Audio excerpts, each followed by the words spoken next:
Fresh shave. Oh my god. When did that happen? Was that part of the spiritual weekend? Oh, are we recording? Yeah. Yes, amazing. Yes, it was. That way we're diving in. That way we don't waste It was. We don't spend a single word not recorded. I think this is a great new system. You come in once the setup has happened. We got some great B-roll of coconut walking around. It's amazing. I love this because, I thought of the topic this morning, and I was like, I hope Garrett doesn't have a topic in mind because I was slicing bananas for my oatmeal. Okay. And a few weeks ago, when I was teaching my virtual class, I was talking about how I love to exert my control. Yes. Now in the kitchen. Sure. Okay. So I just become like top chef, and like if anyone comes in, they know they're going to get yelled at if they're not helping. Wow. So it's like if you want to eat, just get out of my fucking way. Right. Totally. So. Food will be ready when it's ready. So, and that's your new way of releasing some of the control. Yes, because I have a lot of control issues, or have had a lot of control issues. We don't need to label them as issues necessarily. I like that. Thank you for the correction. Yeah. Good boy. So, and this morning is better. This morning actually, This morning I actually cut his greenies in bite sizes, small. And anyway, going back to the person, one of my students on the virtual class. Okay. They were like, I'm not really into cooking, but I do love making big things small in the kitchen. Whoa. That's so cool. First of all, I was like, we are not one thing. That means I'm not the teacher. She's not the student. Sure. We're all each other's teachers. Sure. Right? And like I learned from you, and I learned from Erico, and I learned from Coconut. But then sometimes we get so fixated on like my role as the chef. Totally. And like I don't know if you've ever been to like an actual French kitchen. No, but I've seen a lot of the bear. They're nasty. Yeah. Yeah. It's intense. But so anyway, as I'm retraining Coconut in his life path, because he's such a good boy. What is it about the greenies? It's like crack for them.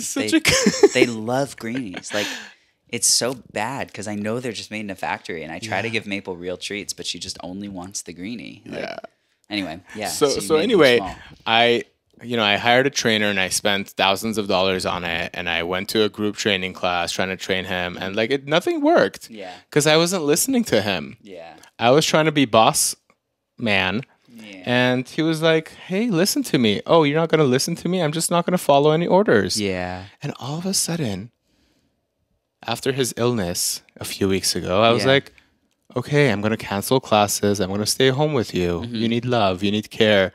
And it was so revelatory that he would, want to collaborate with me on this if there's equal exchange. Right. Yeah, sure. And if the training maybe was cut in bite sizes rather than let's do it immediately. Well, I also think the big thing, small thing ties into something me and Rosabelle were talking about yesterday, which was that like, she has a lot of worry without too much detail about her life, but a lot of her worry centers around this everything falling apart, right?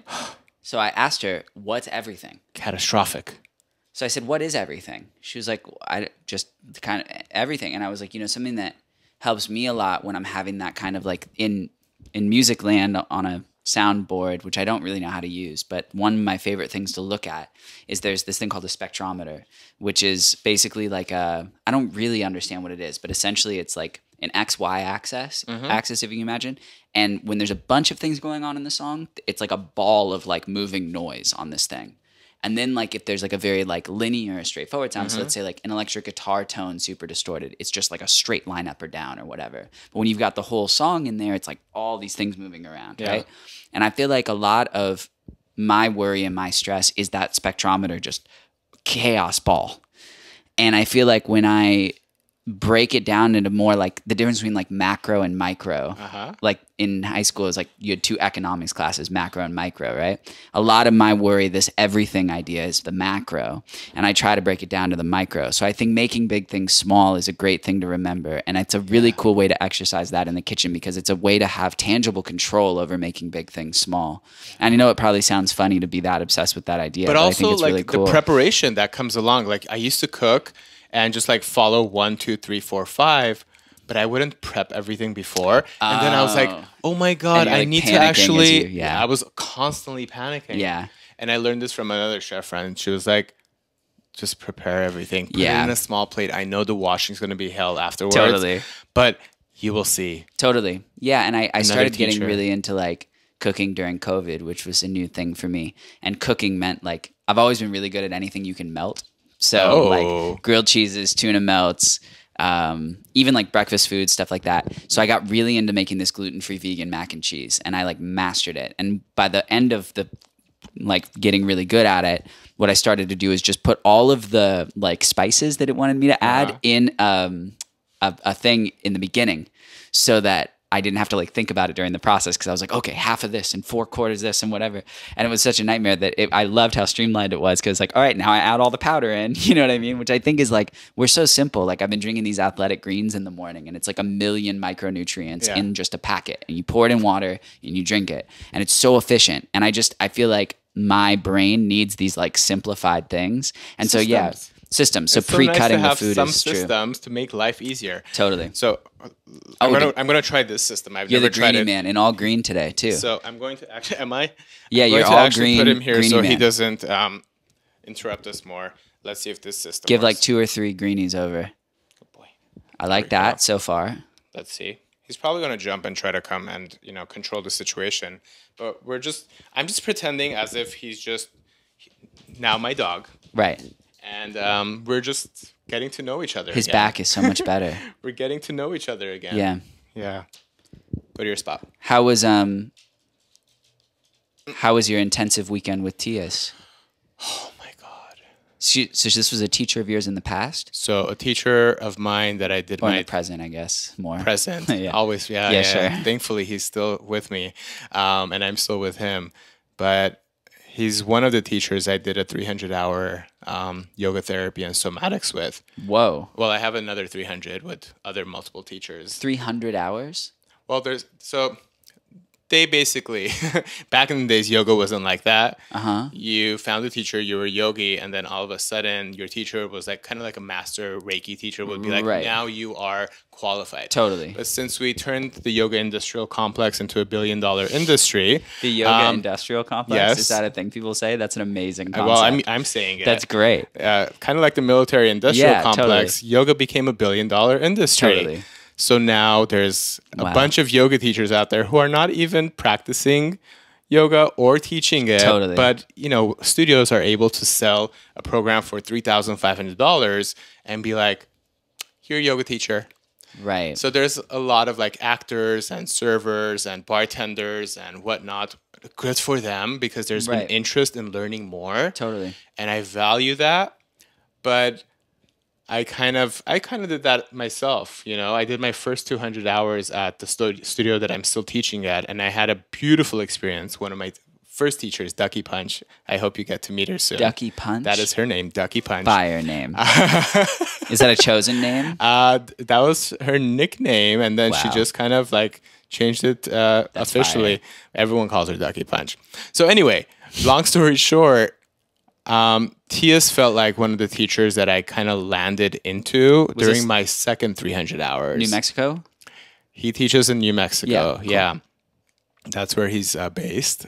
And during my second 300 hour or first 300 hours, I got to meet him for a 25-hour module. And then I was like, I think this is my teacher currently. Cool. One of them. So were you guys working together here this weekend? So he was leading a workshop in Pasadena. Oh, cool. And I was a recipient. Great. I was the student, the receiver. Amazing. It felt fantastic. Yeah, like a recharge. Yeah. Roosevelt has a thing from circus camp. She went to a camp when she was a kid, and it was Wavy Gravy's camp, who was the announcer at Woodstock. Okay. And it basically, the camp happens on the hog farm. It's called Camp Win a Rainbow. Yeah. And it's very like hippie circus camp. Yeah. And she learned gymnastics and all these different things, art and songwriting and costume and all this stuff. Yeah. And one of the big concepts there is your love battery. And this was Patch Adams teaches a class there that she took from him. And so Patch Adams is who Robin Williams played in the movie about the doctor. Yeah, I remember that. She went to Russia with Patch Adams. It's a whole thing. Anyway, so one of his big things was the love battery and how you have to recharge your love battery. and how it starts to run low. And I feel like that's what you did this weekend with that. Yeah, and I get to do that a lot. As I told you, I didn't tell a lot of people, but I went to Hawaii too because I also get recharged there. Yeah. But I had forgotten to do it for a little while while I'm growing this business. And, And here's the thing. There are some moments in your life where you just completely physically, emotionally, mentally, spiritually exhaust yourself. And then you get to a point, you're like, no more suffering. I'm fucking done with this. And now is the time to once again love myself. I think everybody has. Go to your spot. I think that's something that has been interesting to me in the Paul sessions that you've had here in talking is like something he pointed out that I really appreciated is that consciousness is like waves in an ocean. It's not necessarily something that you just achieve and then you just stay there. It's not like a college degree, you know, like, oh, I have it now, you know, like you have to keep aiming to kind of achieve that consciousness. And I think that slipping into unconsciousness just with the monotony of day-to-day life and sustaining a business and finances and life and stress and worry and all these things, it's so easy to fall into that unconscious state. And I'm there a lot of the time, kind of. I'm reading Power of Now, as we've talked about. So it's like, aren't you done with that? No. Can you be done with that? No, I need to recommend you a million other books now. I read 3 to 5 pages a day. Got it. And then I reread those 3 to 5 pages the next day. Oh. To really soak it in. And then I move on to the next 3 to 5 pages. Okay, this really fits in with the second subtopic I had about today's workshop. Okay. So bite sizes. What you're doing. So, you know. Yeah, kind of ties in. Yeah. My degree is in education. I got my master's from Columbia. I don't know if I've ever told you that. No, I didn't know that. Very cool. And it's funny because I had to mention it today again to someone because I really don't name drop my degree anymore because it doesn't matter. Especially music people are like, you went to college? Yeah. Yeah. So, but it was funny because what you're saying is the process that you're doing. Yeah. And it was probably recommended by a teacher. Yeah. Right? This life coach person, Catherine Frazier, who Roosevelt did a session with, she runs a huge PR company, but she also does life coaching. And like J. Cole mentioned her in an interview. Like she's really out here. So this was her idea, was for Roosevelt to do this. So I kind of stole it. Nice. Good. I'm glad you didn't have to pay for the session. Yeah. So listen. Yeah. It's good. We should share our wealth of knowledge with other people. Totally. Like, not everything has to be monetized. Yeah. Not everything has to be an industrial 100%. complex. And so in education theory, one of the things is you learn, practice, right? Put it in practice, play with it, and then review it. And then 2 weeks later, review it again. 4 weeks later, teach it. And then eventually become so embodied in you. So what you're doing is powerful. But this whole bite-sized thing, chunking, that's another big like educational terms. One of the worst words ever, by the way. Chunk is a word I will avoid. I don't know why. I like it. Chunk is tough for me. Like it was like on a menu recently, it was like chunks of tuna. I was like, I don't want to think about food like that. That's not a way I want to think about food. So I had this professional development thing, which is almost always the most boring things for teachers in the education industry. Sure. That's another industry, but we won't get to that one today. Where she was so corny. I mean, she was being cute, but she was like, chunking. And everyone in the room was like, stop fucking like treating us like kindergarten students right now. Like she's trying to show a method, but like do it once. So we can use it for our kindergartners and our first graders and our sixth graders. 12th graders too. Chunking just sounds like a really bad way to say I'm throwing up. But she was just, we're just laughing because it just didn't work after a while. Like chunk things. Okay, so bite size. Bite-sized things. Yeah. So you can enjoy doing it and then realize that after a while, maybe this is not for me. Yeah, I think like the small bites of reading has been really game-changing for me because I have a really hard time. Like I lose focus about 3 to 5 pages into a book and then whatever. So what I've been doing is I wake up in the morning and I've been meditating I stopped using the timer, but I was doing 20 minutes. I tried the TM thing and I've been losing a little bit of touch with that. But the practice of waking up and meditating has been really nice. So what I've been doing is I'm kind of combining, there's this dude, Andrew Huberman, that I really respect that has a lot of these like neuroscience theories. And he's big on intermittent fasting and a lot of different things. So his biggest thing is 10 minutes of sun exposure first thing in the morning. Yeah. So I've been getting up and drinking water, drinking lemon water, because that's a Dr. Sebi thing. I'm combining a lot of things right now. So I'm neutralizing your pH levels. Yes, I'm trying to get the alkaline down or up or whatever. So I do that, and then I've been doing sea moss, and I take the sea moss in a mug, and I walk the block for 10 minutes, get that sun. I've been waking up at 6:30, which is a whole healthiest man in Hollywood, everyone. So I walk the block for 10 minutes. I'm trying. I got to cut down I have all this mucus in the right side of my face, and it's killing me. I'm actually getting a brain MRI tomorrow, so we'll see how that goes. It might just be lymphatic flow has stopped. That's probably what it is. We can work on it. Yeah. I'm looking forward to that because it's like there's certain frequencies that bother my hearing because of it. It's very complicated. Anyway, so I go on the walk. I come back, and then I make my athletic greens. I go and meditate for 10, 15, whatever the vibe is, and Hazy does it with me. And then when I come out of that, whatever, naturally, I'll read 3 to 5 pages of whatever book I'm on right now. It's Power of Now. And then I free write a journal page. Sometimes I flip the order of those. Free write and then read. And then just go make my coffee and carry on with my day. I've been on coffee again, which has been interesting. I think it helps sustain the fasting window. Is it yummy? It is, yeah. Yes, are you enjoying it? I am, yeah. I like the process the most. I think like if it could be anything. I could literally do it with like oregano, and I would like the process just as much. But you like coffee better than oregano water, I do, so why go through that suffering? Fair, enjoy coffee for now. Yay. Yeah. So, and then I've been drinking this really good coffee that is called like Pure is the brand, and they're really intense on like single source coffee, and they wash it really clean, and there's no chemicals involved in whatever. I'm the same way with weed. Like if I don't know who grew it directly, then I probably don't smoke it. It's just advice I got from a vocal coach a long time ago. Same thing with coffee. So anyway, so I do that, drink my coffee, and then I carry on with my day, and it's been good. You know, have you considered the tonics that are used, like THC tonics? They're kind of like oils. Yeah. Rather than smoking it, because that might actually be related to the ear stuff. Yeah, totally. It's not an official theory, but just knowing the people in my life right now, there's a few smokers, long-term smokers, short-term smokers, who are suffering ear stuff. And I think the homogenization of weed has not been good for anybody. Yeah.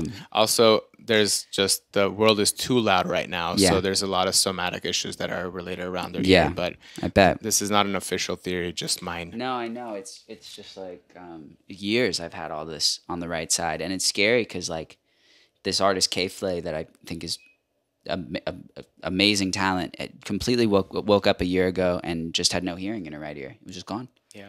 And it's like they don't know if it's like vaccine related or infection related or what. I don't know her personal details about it, but it's just like, geez, like, you know, as a musician, it's like I want to hear, you know. But she's still making dope shit, so I guess it's all good, you know. I guess if I can feel it through my fingertips, I'll be okay. But you know, you said something about TM because I know you were excited about it, and I'm really also excited about the fact that you're like, well, I did this, but my meditation practice feels better. There's maybe a little bit more joy, your personal meditation practice and your book practice and your writing practice. And because that tells me that you're not fixated on a certain hobby, identity, whatnot, and you're willing to be like, you know what, let me try this differently. Totally. And see if it works. I'm a big fan of learning a little bit about a lot of things. And I like, there's that phrase like, jack of all trades, master of none. I like rock that. I love that. But what happens when you get fixated on something like your music career or your music writing or whatnot? Because I know sometimes I get fixated on how I teach yoga. Yeah. And that's when I stop growing. Totally. Exactly. And I think that a lot of my career with the Gnash project was stunted my growth as a person because I kept pertaining to this like 2016 narrative of myself.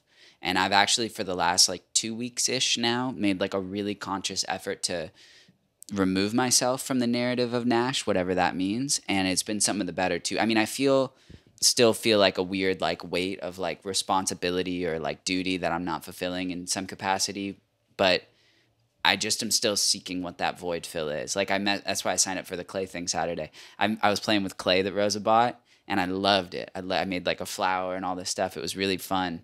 So maybe I'm just a ceramicist. Maybe, you know what I mean? But I don't want any particular label. I just want to be Garrett and enjoy that process. And I think that the last couple weeks I've been really just enjoying whatever comes my way And I mean, I love New York. Like maybe I get a little apartment there and split it with someone. Like just get out of LA a little bit more, see things, live the world more, and keep mixing and matching the pot. Like coffee might not be the answer next week, and I might need to take a step away from that. And I think the biggest thing is I'm just open to whatever change I'm presented with and whatever feels right. And I'm really enjoying that. And I think also breaking a lot of the codependency bonds that me and Rosa have has been a big theme lately. Yeah. Being the star in each of our own individual universes, as opposed to trying to make the other person the star of my universe or vice versa for her to me. And I think that is going to empower both of us to kind of shine brighter together as two individual beings, as opposed to like have that over codependency thing. I think that we're both super dependent upon each other's opinions of each other. As you said, let's not term it as an issue. Let's not term it as even codependency, but something that we thought we had to do in a relationship because this is what we saw. Totally. This is what we were conditioned to do. And then we might have seen it in our parents, our uncles, our aunts, whatever. And then you also saw that, their relationship after a while didn't do so cute. Totally. Or they found ways to, my dad is now golfing once a week, and during that time, yada, yada. Whatever they're doing, it's a life experience. But then it's like, we have these therapists, the mental health professional industrial complex.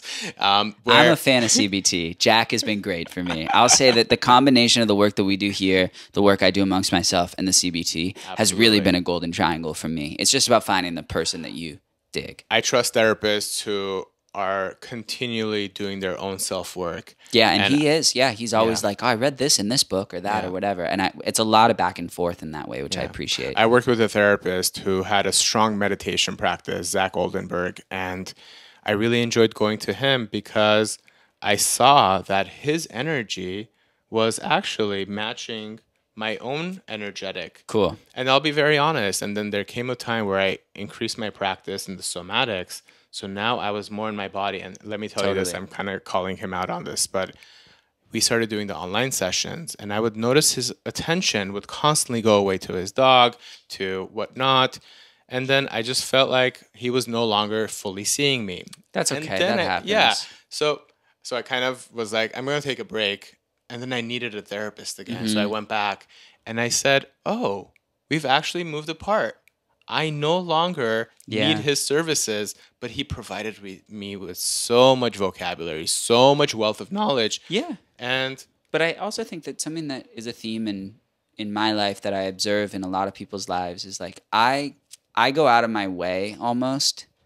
It's like having to try to fail in high school. I almost go out of my way to not have strong like social bonds because of the pertaining to that. And I think that like I think what that really comes from is my fear of people leaving my orbit or my universe. And I think that something that I've learned as an adult progressively, and I'm still learning and accepting, is that like the thing of like people are in your life for a reason or a season is so true.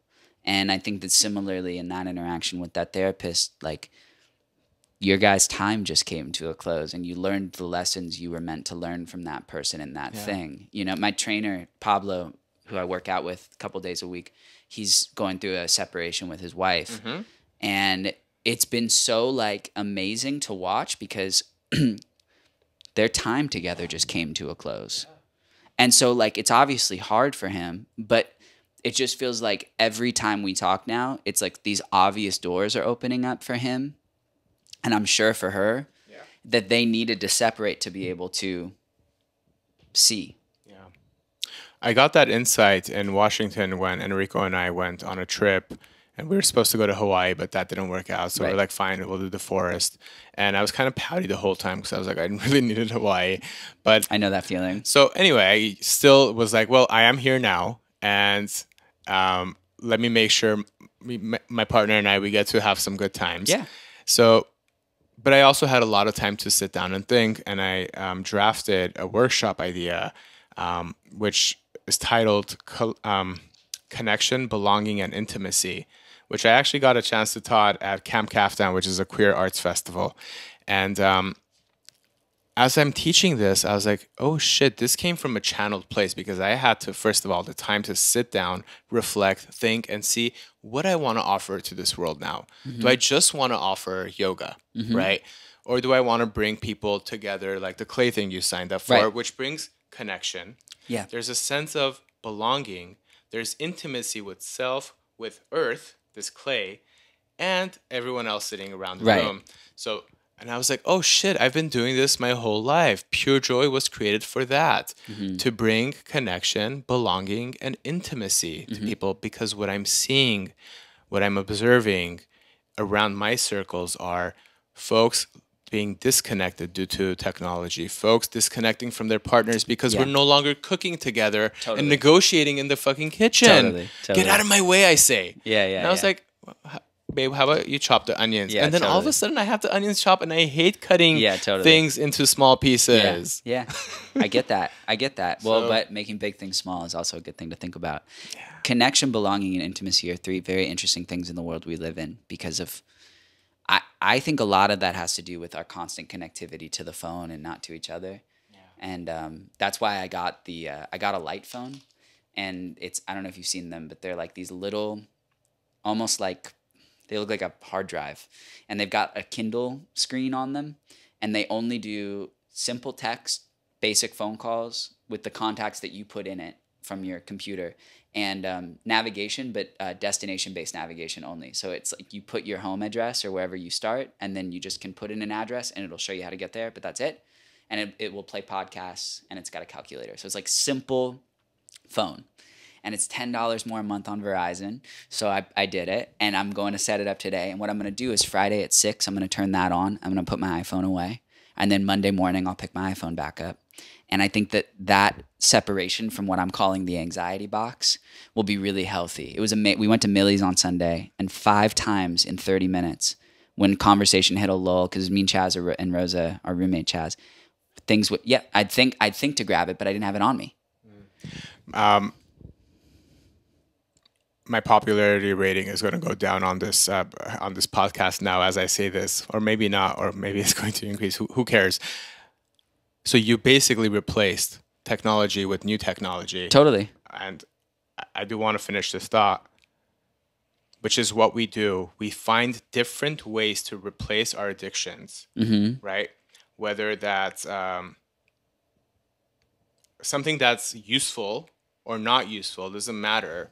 But we constantly need to replace an addiction with something else.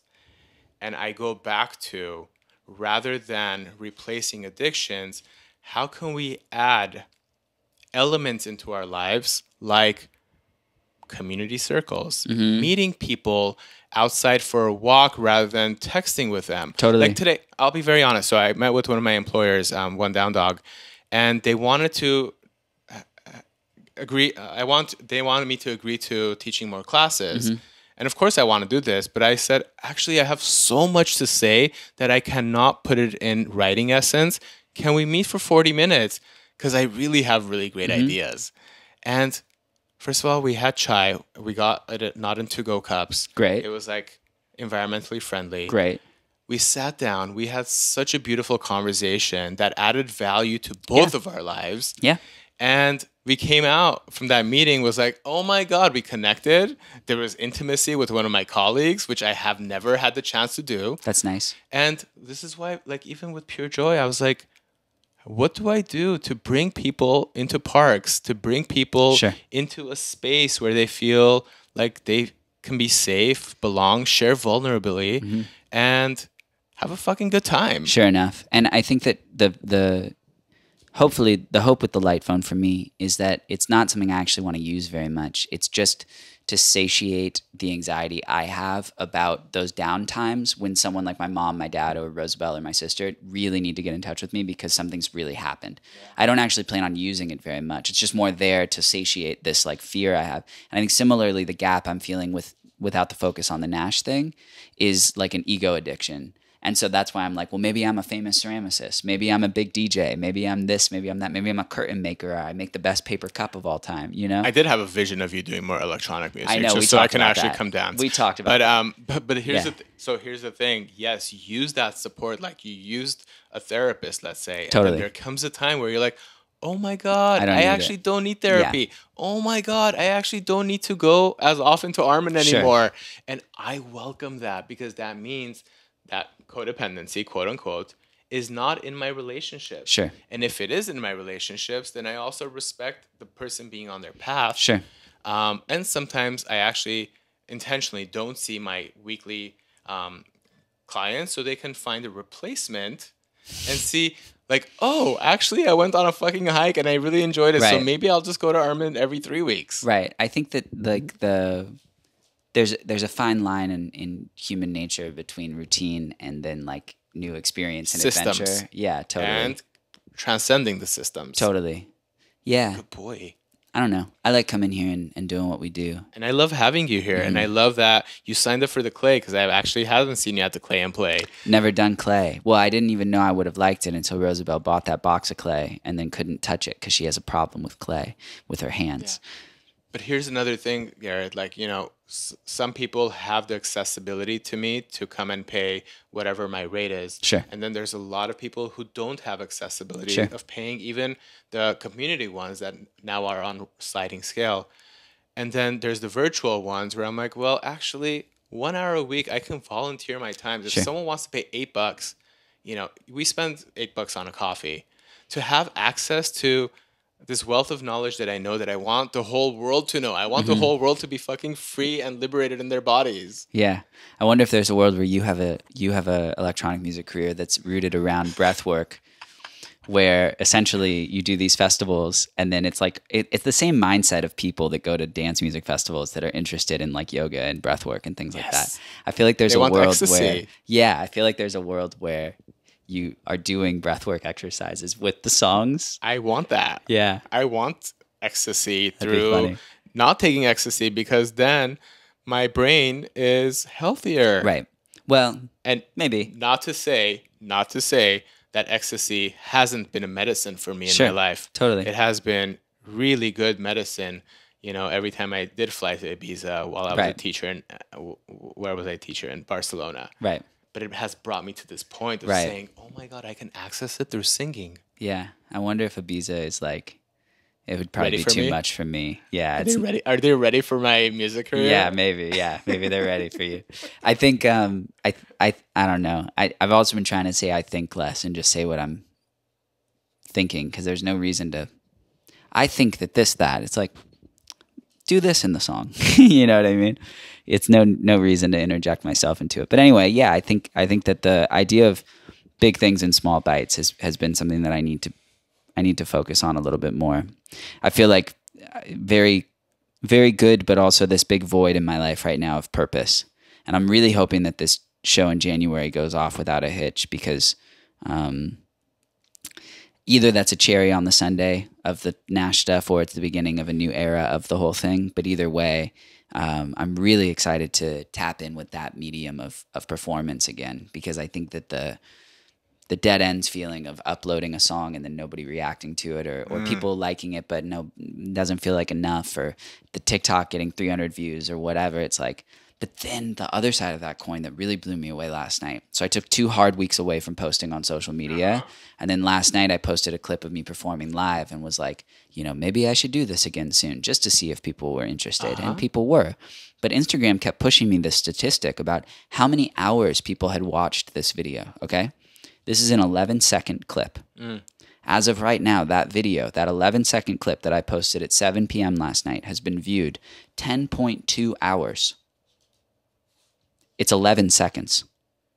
Think about how much life that is. That's 10 hours of people's life that I've just taken in hopes that it'll satiate a 0.01% of my ego problem. I love this. Isn't that a weird thing? We have to talk about ego at one point. Yeah. But not today. maybe not today. It's a whole nother thing, but it's like, I was like, oh my God. Like, and that's one 11-second video that someone scrolled past in the, let's say, 10 minutes they spent on the app. and it has like 12,000 views, right?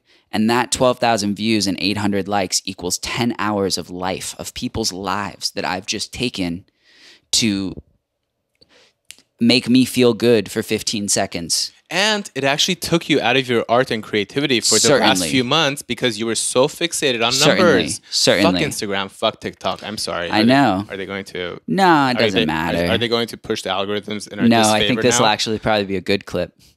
People will really like it.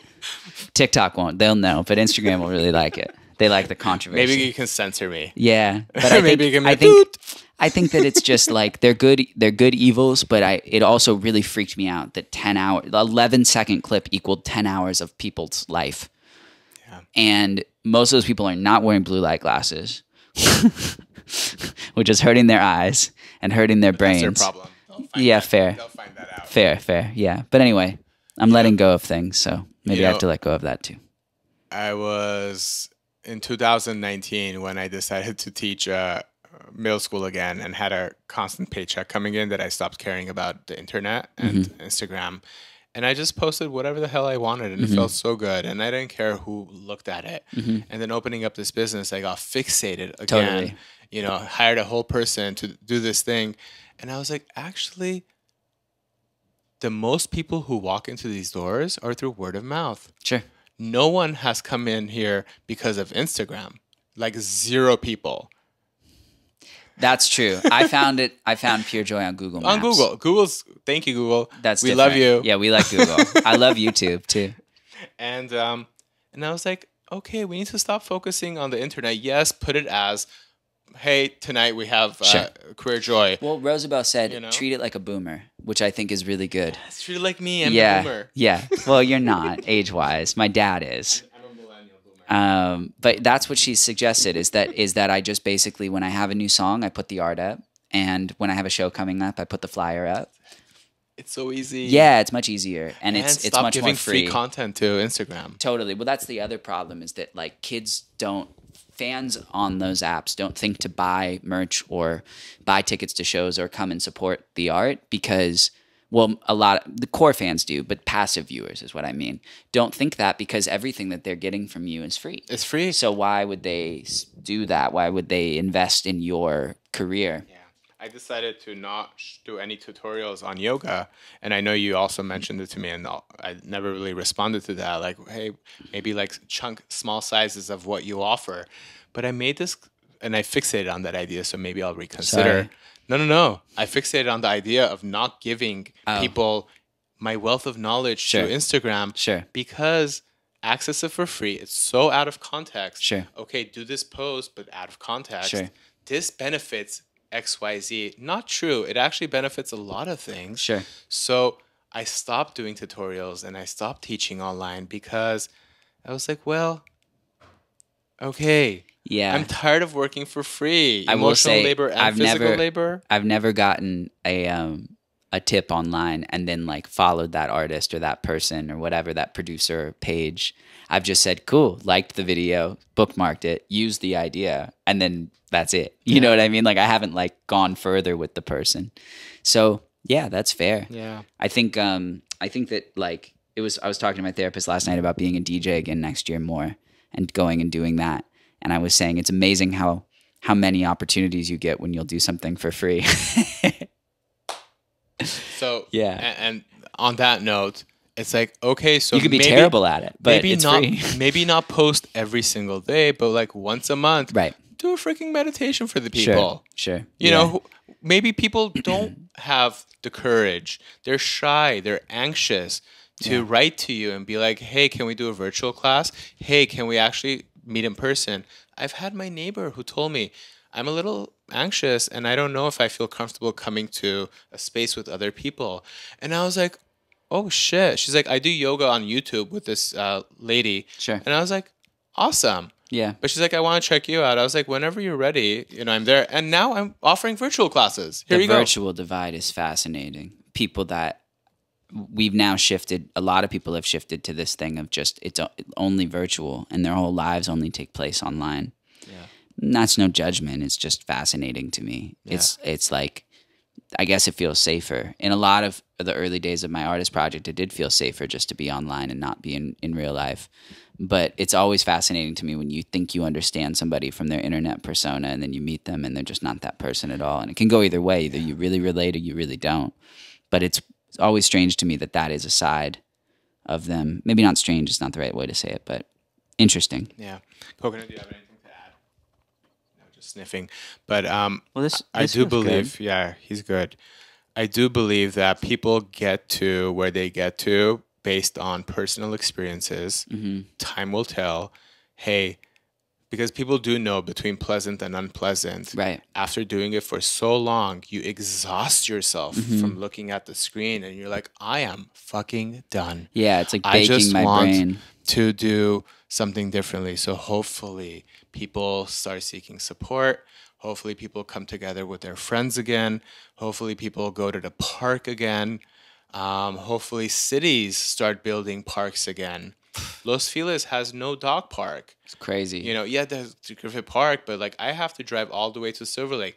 There's no pool. Build a public pool for people. What everyone who has money can access a pool. Sure. But then the pools that are available are not opening, or they're still expensive for people. Sure. So it's like, what do we prioritize in communities? What I'm seeing is we're prioritizing just pumping money into industrial complexes and not into the humans themselves. Yeah. Saw, ironically, an interesting video on Instagram last night about street width in Los Angeles and how all the streets here are designed for like maximum car and least community. Yeah. And then when you put that on the spectrum of like a small New York street or whatever, how like intimate that feels. Yeah.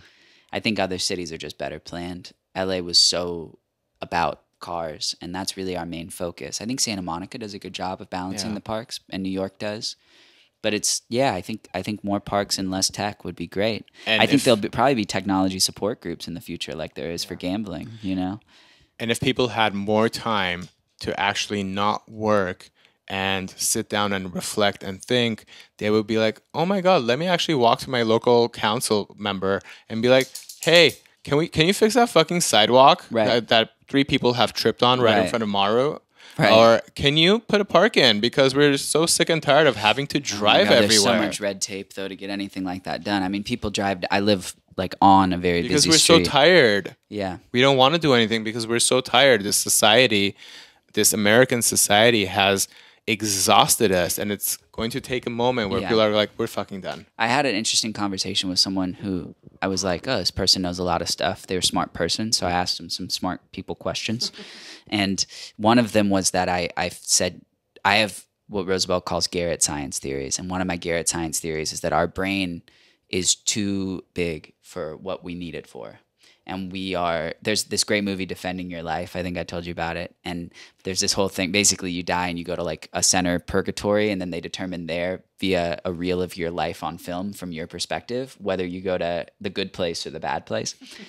And it's very Christian doctrine of you. It's great. It's Albert Brooks and Meryl Streep. Okay. It's amazing. It's a comedy. And so so you go to this place, and when he gets there, everybody that works in this place calls him Little Brain. And he's like, why does everybody keep calling me little brain? It's like, oh, well, he shows him a chart. He's like, you only use 6% of your brain. We use 98% of our brain. Like, because they're like the enlightened ones in this place, right? And so I always think about that, because like really we're just like complicated monkeys, you know? And like we have all these layers of things and thoughts and patterns and systems that we don't actually, all we need to do is eat bananas and drink water and we'll be fine and work out like they do.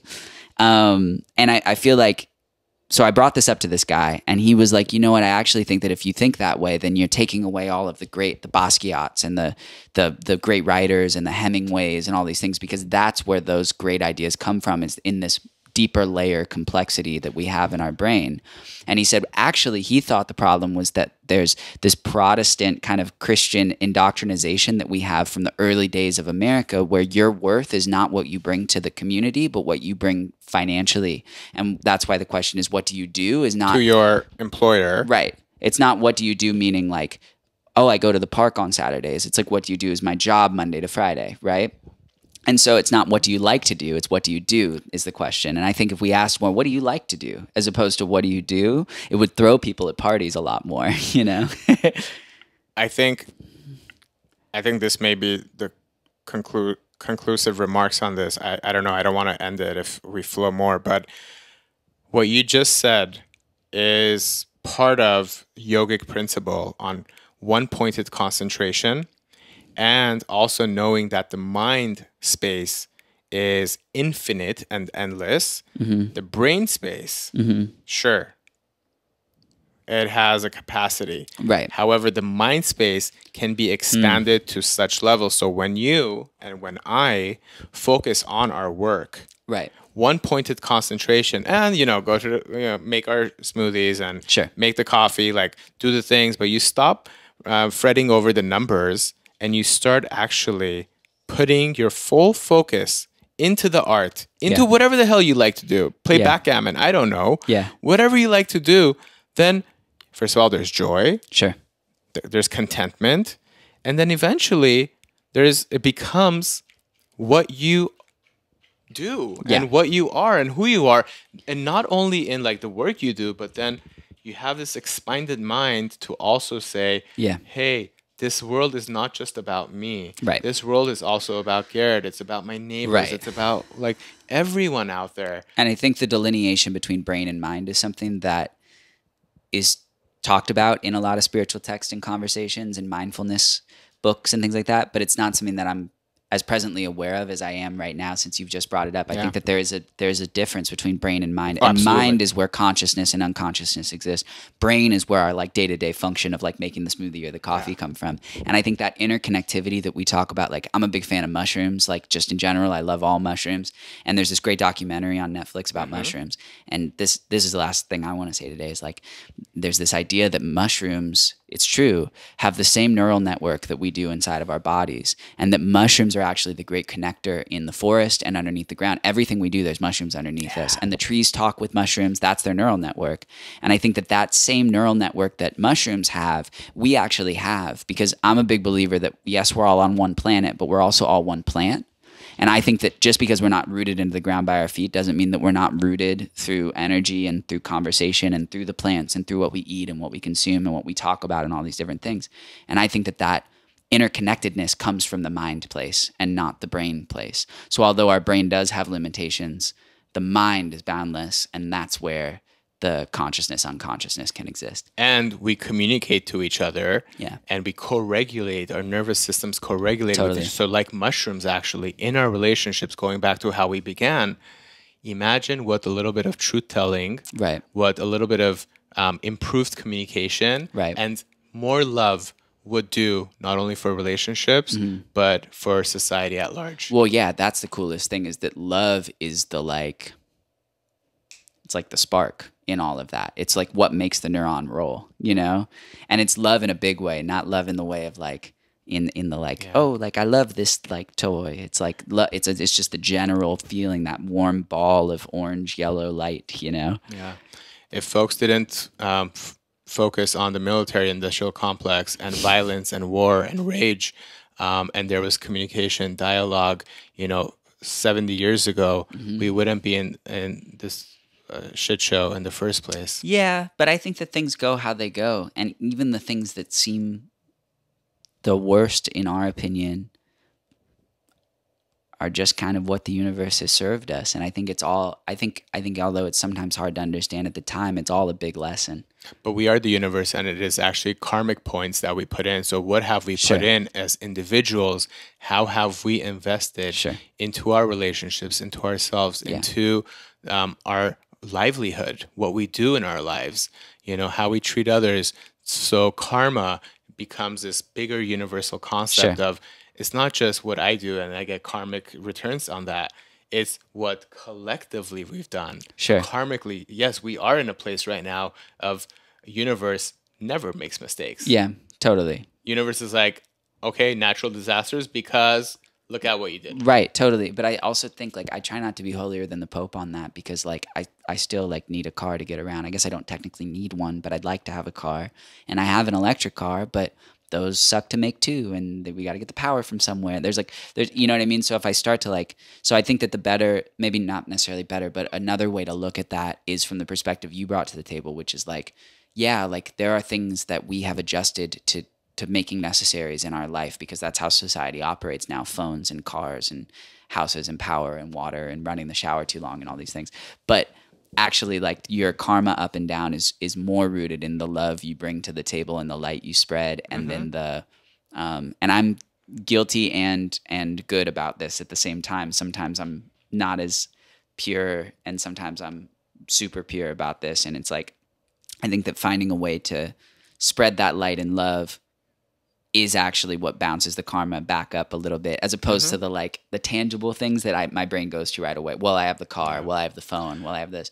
It's more just like, yeah, but how are you existing with all of those tools at hand? I'm not suggesting perfectionism or purity, actually. I'm actually suggesting, okay, so a billionaire buying a plane and flying from LA to London rather than using a commercial plane for let's say, like a big example of that. Or yes, we have the car, but we're trying everything in our power to reduce how much we drive.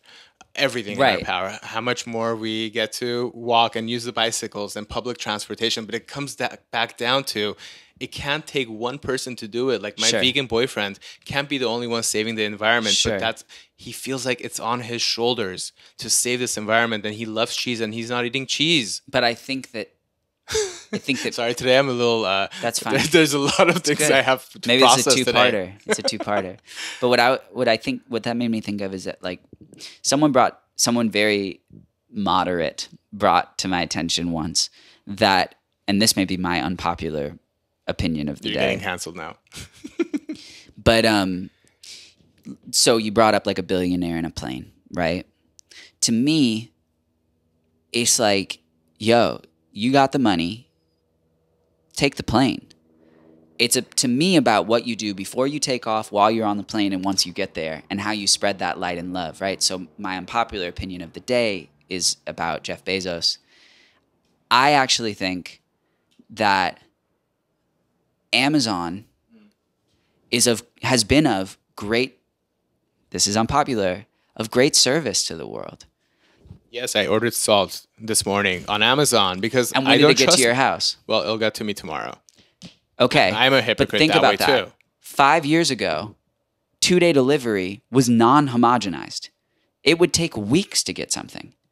Amazon made the world step up to the plate and say, oh, everything's got to get there in 2 days. Apple will bring me a charging cable today if I need it, right? And that immediacy, although, like, sure, you could argue like, oh, maybe we should be more patient, whatever, that changed the world. So to me, it's like, yeah, he's a billionaire, but he also changed, like, I could have 3 different yoga mat options today, return 2 of them, and go to yoga class tonight. Like, that's a whole new version of the planet. That's an incredible service he's brought to the world. But then we have killed small businesses. Sure. We've killed so totally. much. We've Which killed is why our it's an unpopular environment, opinion. And we've learned how to waste more things. So there's... Similarly, like, I drive the Tesla, right? And like Elon, I come and go on. Like, sometimes I'm like, I dig what he said. Sometimes I'm like, I didn't dig what he said, right? But I can almost guarantee you that every major auto manufacturer would not have an electric car offering right now if Tesla hadn't occurred. Yeah. That's of great service to the world. So there's utility. So how much this technology has brought utility, how much your harm reduction is for the phone is helping you move to the next step. But like, without the mindful awareness. Totally. Without the mindful awareness, we don't get to do these things. That's the thing, right? Is, to me, it's not about whether or not you take the plane. It's about the impact you have on the world before you take off, once you're on the flight and when you land. I like that. And I think that it circles back to what you said about the difference between the mind and the brain, is like the love consciousness that each of us require. When you're a billionaire, you have a lot of power to create that awareness and that love consciousness, right? So if taking that PJ to get there is the means of travel so that you can be in your best mind state to do your absolute best to be of greatest service to the greater good of the planet, or the greater good of each other, right? Maybe not the planet, because that brings in the car and the plane and the whole thing. Small. But to each other. Let's start locally. Let's just say to each other. Yeah, right? Let's start you and I. Right. If that's the means of that, and that's what works for you, okay. Yeah. Because I can have whatever I want in less than 2 days. So coming back to making big things small, 3 years ago, I went all the way to Armenia to serve in shelters. Like, I had to fly all the way to Armenia to to do this humanitarian project that I thought was like my life's calling, and maybe it was, and it was, but I didn't see it causing this big change. Sure. And in fact, there's so much atrocity right now in the world. So it's like on this time around when it happened just a few months ago, I said, hold on, stay small. You don't have to travel all the way. Work with the people around you. Sure. My dad's suffering. Yeah. So I said, Dad, why don't you come to the studio once a week? Let me use my time the way I know how. All about making micro impacts in your community and in the circle that you have direct access to. Microdosing love. Totally. I think that's the vibe. And I think that like anything that comes from a place of hate, I'm not driving with. But if you're coming from a place of like, I'm trying to change shit, I'm trying to do this different, whatever you got to do to make that happen, I'm kind of with, as long as it's not harming, as to the best of your ability. Should we title this podcast "Microdosing Love"? I think so. That's a good one. Yeah, or this episode. I have to talk to one of my teachers who first used it, and one of the things she offered to get her approval, though, because I wouldn't want to good idea. Steal it. But maybe she stole it too. But then again, everything is so connected. I think calling an episode is different than naming something. No, I was talking about the whole. I know you're saying. I'm saying if we just call it the episode, there's pressure on it. Like I was watching the first episode of the new Nathan Fielder show last night, and it takes place in New Mexico. And the first episode is called Land of Enchantment, which is on the license plate in New Mexico. I think that's fine if the episode is called Microdosing Love. Got it. I think that's the delineation between the two things. Like mind and brain was good for me today. I think making big things small is really nice. I'm gonna think about that. Cutting up Play-Doh or clay this weekend. Yeah. Which I'm looking forward to. I love the pace that this is going at. I love what we're doing. Absolutely. You know, we're not taking it too seriously and we're just having fun. Totally. Yeah. Microdosing love. Cool. Take care. Good one. All right. That was nice. Wow. That was...